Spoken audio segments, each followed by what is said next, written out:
Hello everyone, we are from Vidwan Education Services and it's me Jyoti here. In last lecture, we discussed a part of pre-fertilization events in sexual reproduction, that is the gametogenesis. On page number 11th of your NCERT, a question is given on the basis of the content discussed yesterday. This means that meiosis never occur in organisms that are haploid. आपसे पूछा गया है कि क्या जो organism already haploid है क्या उसमें meiosis हो सकती है? तो इट्स वेरी ऑब्वियस, यस, कभी भी नहीं हो सकती है. जो ऑर्गेनिज्म ऑलरेडी हैप्लॉइड है उसमें कभी भी meiosis जो है वो नहीं हो सकती है, उसमें meiosis नहीं हो सकती है. meiosis किस सेल में होगी? आपका सेल जो है जिसकी प्लॉइडी क्या है, 2n है, जब उसमें meiosis होगी, क्योंकि meiosis क्या होता है, meiosis खुद एक रिडक्शनल डिवीजन है जिसमें क्या होगा, आपका जो 2n नंबर ऑफ क्रोमोसोम्स है it will change to 1n number of chromosomes. तो जो सेल ऑलरेडी हैप्लॉइड है वो क्या करेगा, वो माइटोटिकली डिवाइड करेगा. कैसे डिवाइड करेगा? माइटोटिकली डिवाइड करेगा. जब वो माइटोटिकली डिवाइड कर रहा है, in future it can form, जब आपका 1n है, 1n से जब इसकी क्रॉसिंग होगी तो इट कैन फॉर्म 2n हमारे पास क्या बन जाएगा, जाइगोट बन जाएगा. अब ये जो जाइगोट है जिसमें कि 2n नंबर ऑफ क्रोमोसोम्स है, ये जाइगोट मेयोटिकली डिवाइड कर सकता है, जिसको कि हम कहते हैं डिप्लॉयड सेल है ये. This is diploid cell. So zygote जो है वो मेयोटिकली डिवाइड करेगा और क्या फॉर्म कर देगा, फिर से हैप्लॉइड ऑर्गेनिज्म बना देगा, फिर से हैप्लॉइड स्पोर्स बना सकता है और अल्टीमेटली हैप्लॉइड ऑर्गेनिज्म जो है वो बना देगा in case if it is dividing meiotically. Is this clear? उसके बाद आपको कुछ एग्जाम्पल्स दिए गए हैं पेज नंबर 12 पे. तो इसमें आपको एग्जाम्पलीफाई किया गया है. जो सबसे पहला एग्जाम्पल है वो है आपका बायसेक्सुअल एनिमल अर्थ फॉर्म की बात की गई है. तो जिसमें हम ये देखते हैं कि दोनों के दोनों सेक्सेस जो हैं वो एक ही ऑर्गेनिज्म में प्रेजेंट है.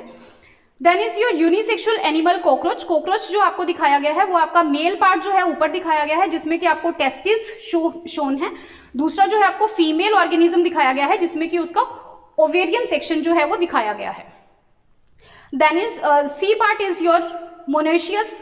कारा दिखाया गया है. अब ये जो कारा है, जब हम कारा का डायग्राम देख रहे हैं तो इसमें आपको क्या दिखाया गया है कि जो ooगोनियम है जो कि हमें फीमेल गेमीट प्रोवाइड करेगा और जो एंथ्रीडियम है जो कि हमें मेल गेमीट प्रोवाइड करेगा, दोनों के दोनों ऑर्गेनिजम्स जो हैं वो एक ही प्लांट बॉडी पे रिसाइड कर रहे हैं.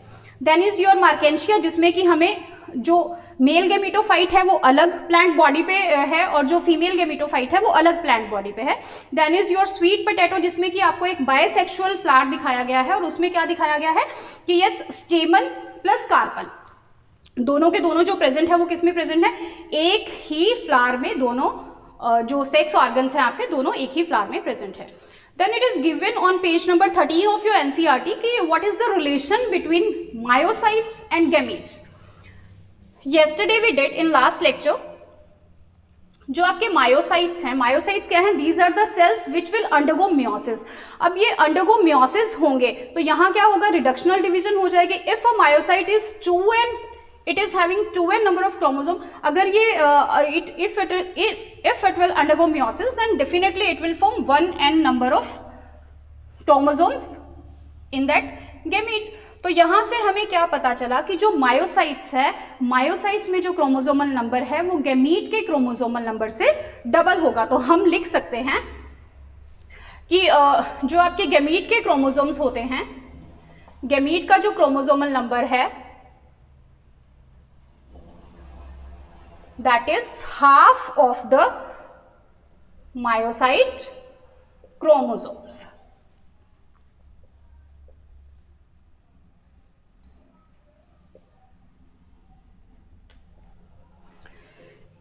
A table is given on page number 13 of your NCERT जिसमें हमें कुछ एग्जांपल्स दिए गए हैं. जो पहला ही एग्जांपल हम लेते हैं ह्यूमन बींग्स का, जिसमें क्या है, मायोसाइट का जो क्रोमोसोमल नंबर है 2n है जो 46 है और वहीं गैमीट का क्रोमोसोमल नंबर जो है वो क्या हो जाएगा, 23 हो जाएगा. दैट इज कि जो स्पर्म है उनमें भी 23 क्रोमोसोम्स होंगे और जो ओवम है उनमें भी 23 क्रोमोसोम्स होंगे. जब ये आपस में फ्यूज करेंगे तो जो एक स्पीशीज का खुद का जो क्रोमोसोमल नंबर है, प्लॉइडी जो है वो चेंज हो जाएगी और क्रोमोसोमल नंबर जो है वो क्या हो जाएगा, फिर से रीगेन हो जाएगा. उसी तरीके से अगर हम करें कि जो फ्रूट फ्लाई का एग्जांपल आपको दिया गया है, मायोसाइट का जो क्रोमोसोमल नंबर है, मतलब स्पीशीज का जो क्रोमोसोमल नंबर है वो 8 है. अगर उसकी गैमीट फॉर्मेशन होगी तो chromosomal number will be reduce to half of the original one और ये क्या हो जाएगा, 4 हो जाएगा. I hope this is clear to you all now. Relationship आपको क्वेश्चन दिया गया है कि is there any relationship in the number of chromosomes of meiocytes and gametes? This I have told you. Then is your gamete transfer.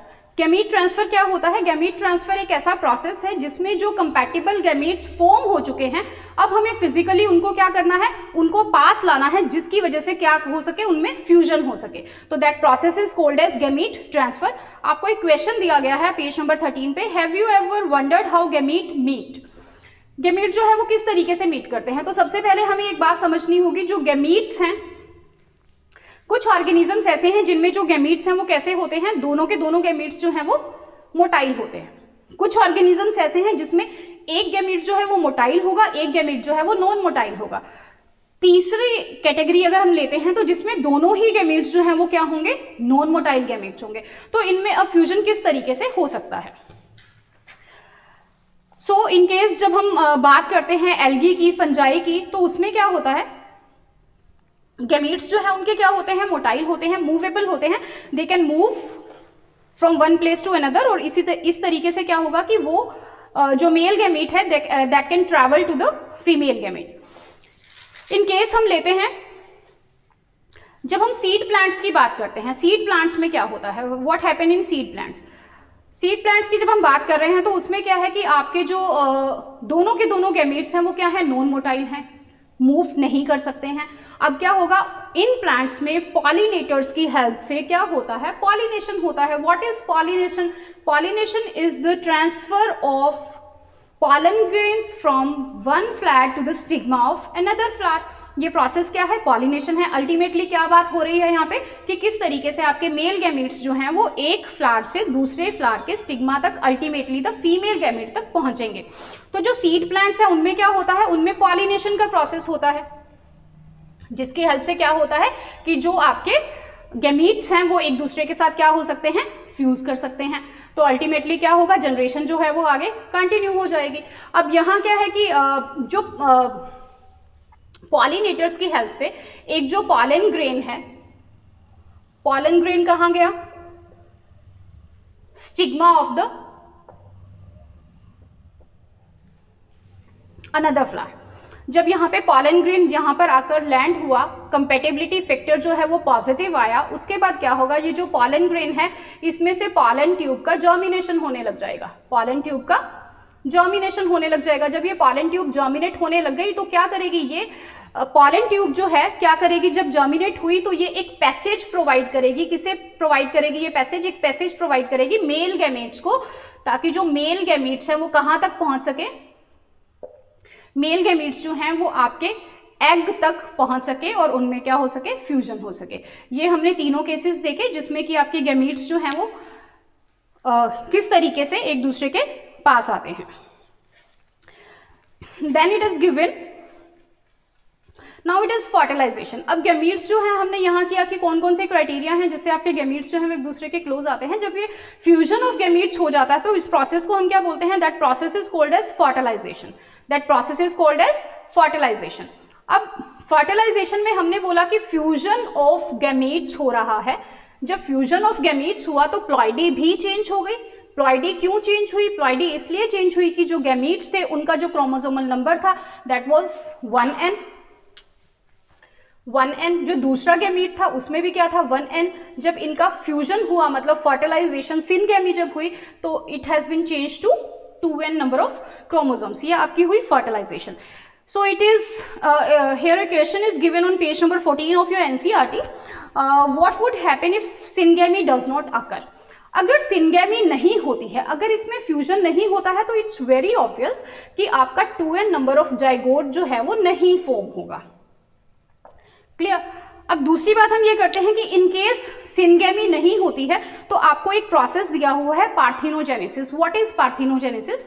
तो parthenogenesis क्या है? It is a process of reproduction जिसमें जो आपका एग है वो क्या करता है, डायरेक्टली डेवलप हो जाता है एम्ब्रियो में. मतलब एक एग जो है without fusing with the sperm it develops directly into the embryo, जो कि एम्ब्रियो में उसकी डायरेक्ट डेवलपमेंट हो जाती है. इसी वजह से हम जो प्रोसेस आपका पार्थिनोजेनेसिस है, पार्थिनोजेनेसिस उसको हम क्या बोलते हैं, that process is called as virgin birth भी हम बोलते हैं, बिकॉज इसमें जो है कोई भी गैमीट्स का फ्यूजन नहीं है, एग जो है वो डायरेक्टली एम्ब्रियो में डेवलप हो चुका है, हो जाएगा, इसको हम वर्जिन बर्थ भी बोलते हैं, दैट इज योर पार्थिनोजेनेसिस। तो इनकेस सिंगेमी नहीं होती है तो नो डाउट पार्थिनोजेनेसिस अगर हो रही है तो आपका जो ऑर्गेनिज्म है वो फॉर्म होगा, और जो यहाँ पर ऑर्गेनिज्म फॉर्म होगा वो जेनेटिकली आइडेंटिकल होगा अपने पेरेंट के साथ, तो इसीलिए हम उसको क्या कह सकते हैं, that can be called as, that can be refer to as clone also. और अगर सिंगेमी की अगर हम फ्यूजन में यहाँ पर बात करते हैं, अगर सिंगेमी नहीं होती है तो इट्स वेरी ऑब्वियस कि आपकी जाइगोट फॉर्मेशन जो है वो नहीं होगी। देन इज यो फर्टिलाइजेशन जो है, फर्टिलाइजेशन हो रही है, सिंगेमी हो रही है, that means fusion of gametes हो रही है, लेकिन वो किस तरीके से हो रही है, तो फ्यूजन ऑफ गैमीट्स को हम देखते हैं, दो तरीके हैं फ्यूजन ऑफ गैमीट के, one is external fertilization, external fertilization, and then is your internal fertilization, internal fertilization. When fertilization takes place, that is the fusion of gametes takes place outside the body of the female, outside the body of that organism, the process of fertilization is called as external fertilization, जैसे कि हम frogs के case में देखते हैं। अब यहाँ पर क्या है कि एक्सटर्नल फर्टिलाइजेशन में क्या होगा कि जो ऑर्गेनिज्म है उसे कुछ कोई ना कोई मीडियम चाहिए होगा जिसमें कि वो अपने गैमीट्स जो हैं वो रिलीज कर सके। तो इसमें क्या होता है, अगर हम फ्रॉग की ही बात करते हैं तो यहाँ पर क्या है, it needs water as a medium to release its gametes. तो वहां पे जो गैमीट्स का फ्यूजन होता है वो कहाँ हो रहा है, वाटर में हो रहा है, that's why this type of this act of fertilization is called as external fertilization. अब इसमें एक चीज आती है कि जो आपकी एक्सटर्नल फर्टिलाइजेशन होती है उसमें जो गैमीट्स प्रोड्यूस होते हैं वो बहुत ही ज्यादा लार्ज नंबर में प्रोड्यूस होते हैं। उसका रीजन क्या है, जस्ट कि जो लार्ज नंबर में आपके गैमीट्स प्रोड्यूस हो रहे हैं तो उनके ऊपर क्या है कि यस वो फीमेल गैमीट तक पहुंच पाएंगे या नहीं पहुंच पाएंगे, फर्स्ट कंडीशन। दूसरा क्या है कि जो काफी सारे हायर ऑर्गेनिजम्स होते हैं हो सकता है वो उनको फीड भी कर लें, तो इस तरीके से काफी सारे गैमीट्स जो हैं वो क्या हो जाते हैं, डिस्ट्रॉय हो जाते हैं। तो क्या हुआ कि फर्टिलाइजेशन हो, कम से कम कुछ ऐसे जो गैमीट्स हैं वो बच जाएं ताकि वो फर्टिलाइजेशन हो सके, इस वजह से जो आपके जो मेल गैमीट्स हैं यहाँ पे बहुत ही ज्यादा लार्ज नंबर में प्रोड्यूस होते हैं। Then is your internal fertilization, नाम से ही पता चल रहा है, if the fertilization that is the fusion of gametes takes place inside the body of the female, तो fertilization is called as internal fertilization, जैसे ह्यूमंस के केस में होता है, जैसे मैमल्स के केस में होता है, तो that is your internal fertilisation.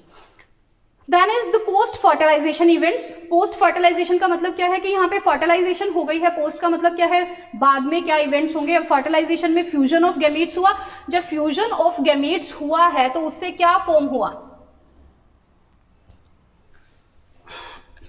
जब फ्यूजन ऑफ गैमीट्स हुआ है तो हमारे पास क्या बना, इट्स वेरी ऑब्वियसली जाइगोट बना। जाइगोट जो क्या है, इसकी प्लॉइडी क्या है, it is 2n in nature.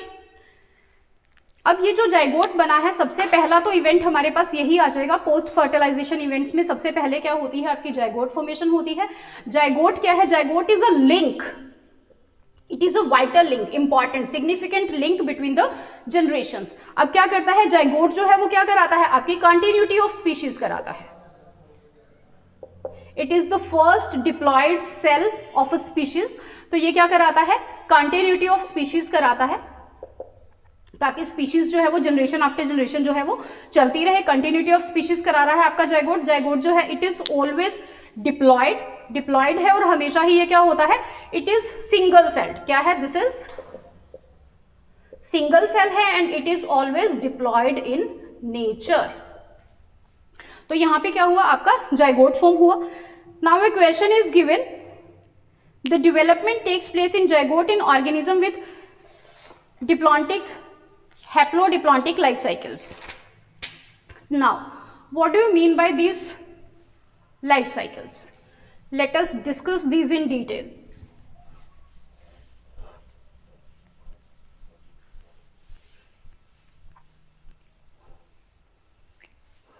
अगर हम बात करते हैं हैप्लॉन्टिक लाइफ साइकिल की,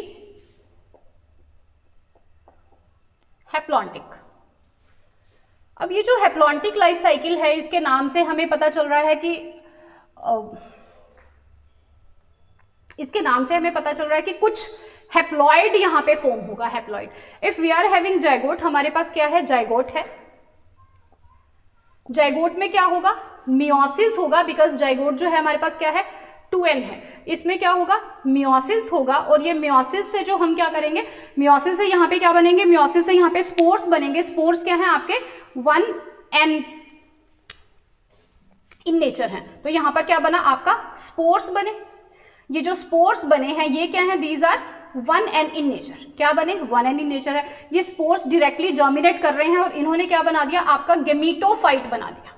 क्या बना दिया, गेमिटोफाइट बना दिया। मतलब यहाँ पे गेमिटोफिटिक प्लांट बॉडी बन रही है, और जो गेमिटोफाइट बना है वो भी डायरेक्टली बना है, माइटोटिक डिवीजन से बना है, तो वो भी क्या है, it is 1n in nature.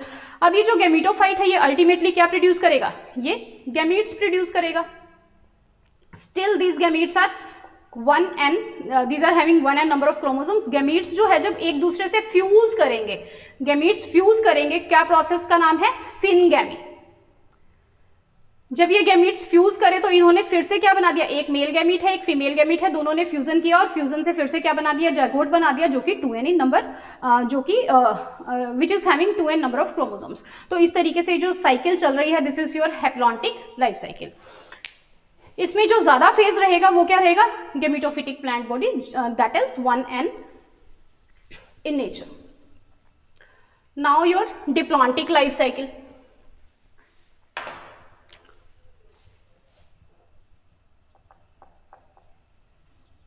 Diplontic life cycle, diplontic life cycle में क्या होगा, we are having sporophytic plant body.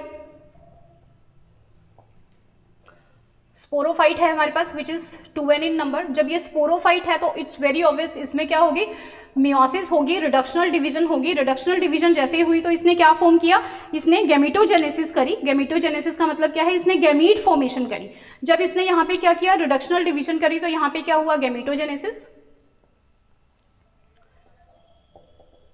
मतलब क्या हुआ, गैमीट्स फॉर्म हुए। गैमीट्स जो बने हैं वो भी क्या हुआ, 1n इन नेचर। जब ये गैमीट्स बने हैं, अब गैमीट्स क्या होंगे, उसी तरीके से गैमीट्स में क्या होगी, फिर से सिनगैमी होगी। ये जो गैमीट्स हैं, दो गैमीट्स आपस में मिलेंगे, process is called as syngamy. तो इस सिनगैमी से क्या हुआ, फिर से क्या बना, जाइगोट बना। जाइगोट क्या हुआ, having 2n number of chromosomes. ये जाइगोट जो है वो क्या करेगा, माइटोटिकली डिवाइड करेगा, माइटोटिकली, जिसमें कि जो नंबर ऑफ क्रोमोसोम्स हैं they will remain the same, mitotically divide करेगा और again it will form the sporophytic plant body. This is your diplontic life cycle. Now is your haplodiplontic life cycle. Haplodiplontic life cycle के लिए हम एक word use करते हैं, that is alternation of generations. It is very much important. Haplodiplontic life cycle, हमें नाम से ही पता चल रहा है कि दोनों फेजेस जो हैं इसमें शो होंगे। तो यहां पर क्या हुआ है, इसके लिए हम एक वर्ड यूज करते हैं, ऑल्टरनेशन ऑफ जनरेशन। ये मैं आपको बताती हूं हम क्यों यूज करेंगे alternation of generation. Alternation of generations, तो यहां पर हम बात करते हैं, if we are having sporophytic plant body, मेरे पास क्या है, एक स्पोरोफाइट है। स्पोरोफाइट में क्या हो रही है, मियोसिस हो रही है, और मियोसिस से क्या फॉर्म हो रहे हैं, स्पोर्स फॉर्म हो रहे हैं। तो यहां पर क्या हुआ, मेरे पास क्या है, स्पोरोफाइट है, मतलब 2n। इसमें क्या हुई, मियोसिस हुई। जब मियोसिस हुई, रिडक्शनल डिवीजन हुई, तो मतलब क्या फॉर्म हुए, स्पोर्स फॉर्म हुए। स्पोर्स क्या हुए आपके, 1n in number of chromosomes. जब स्पोर्स फॉर्म हुए तो उसी तरीके से इसने क्या बनाया, गैमीटोफाइट बना दिया। अब ये जो गैमीटोफाइट बना है, यहां पर क्या है, गैमीटोफाइट बन गया। गैमीटोफाइट से आगे क्या हो जाएगा, ऑब्वियस सी बात है, ये हमारी कौन सी लाइफ साइकिल चल पड़ी, हैप्लॉन्टिक चल पड़ी है, जो हमने अभी किया था। तो गैमीटोफाइट में क्या हो जाएगा आपका, 1n है। गैमीटोफाइट ने क्या प्रोड्यूस किया, गैमीटोजेनेसिस करी और गैमीट्स प्रोड्यूस करे। ये जो गैमीट्स प्रोड्यूस करे हैं ये भी 1n है। तो ये कौन सी डिवीजन होगी यहाँ पे, माइटोटिकली ये क्या करेगा, माइटोटिकली इसने क्या प्रोड्यूस किया, गैमीट्स प्रोड्यूस कर दिए। अब ये जो गैमीट्स है उसी तरीके से क्या करेंगे, सिनगैमी करेंगे। जब सिनगैमी करी तो फिर क्या बन गया, जाइगोट बन गया। Zygote is 2n।